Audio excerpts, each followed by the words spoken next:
Assalamualaikum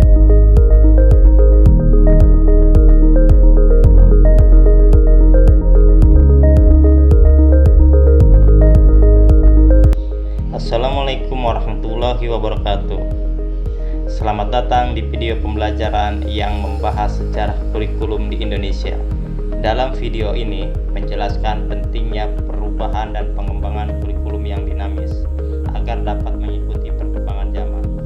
Sejarah mencatat berbagai perubahan kurikulum sejak tahun 1947 hingga kurikulum 2013 sampai kurikulum merdeka saat ini. Perlunya pemahaman yang baik dari para guru terhadap kurikulum agar tidak hanya terjadi perubahan, tapi juga perubahan pola pikir. Mari kita eksplorasi lebih lanjut.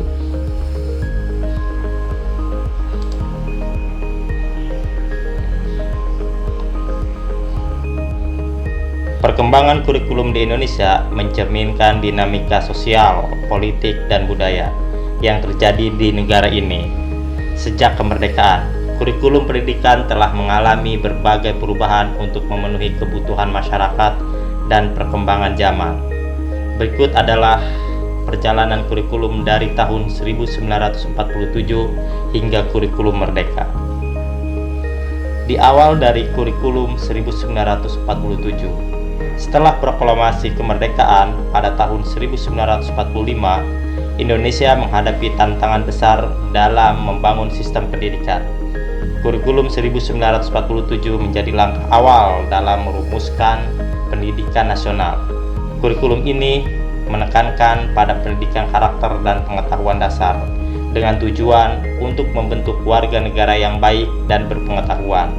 Materi pelajaran difokuskan pada sejarah, bahasa, dan ilmu pengetahuan dasar.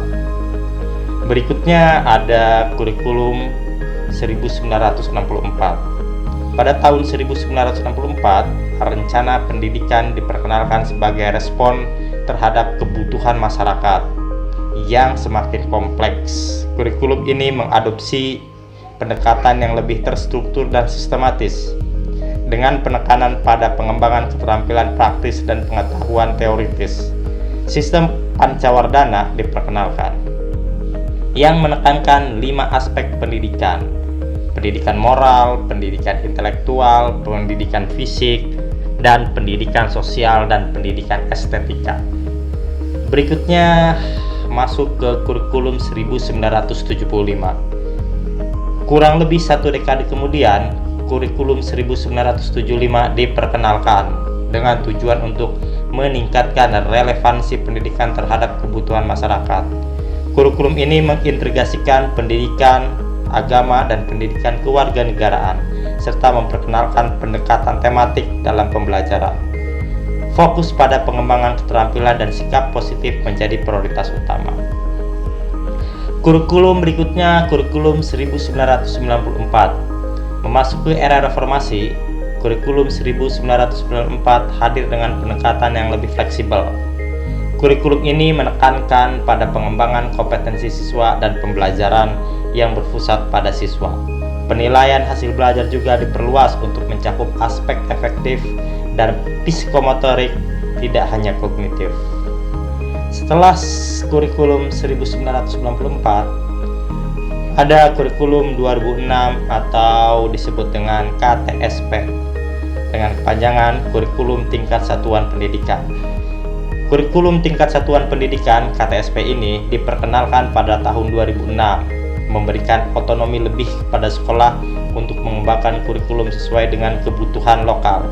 Pendekatan ini memungkinkan guru untuk lebih kreatif dan menyusun materi ajar dan metode pembelajaran, serta menyesuaikan dengan karakteristik siswa.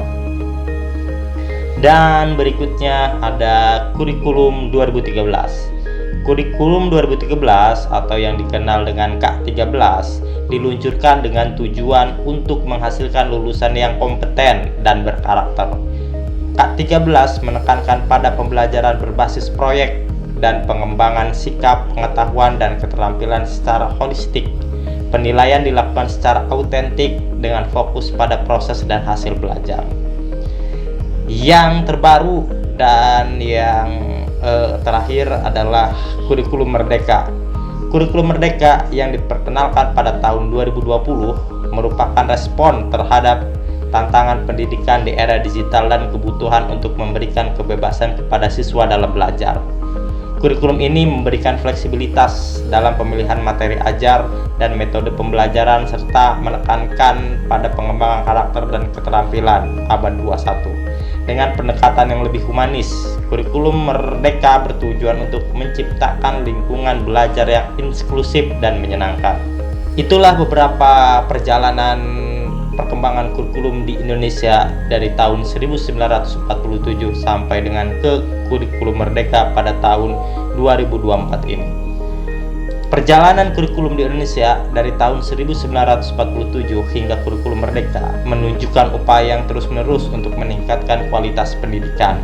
Setiap perubahan kurikulum mencerminkan kebutuhan masyarakat dan perkembangan zaman, dengan harapan untuk menciptakan generasi yang cerdas, berkarakter, dan siap menghadapi tantangan global. Sekian video pembelajaran dari saya. Wassalamualaikum warahmatullahi wabarakatuh.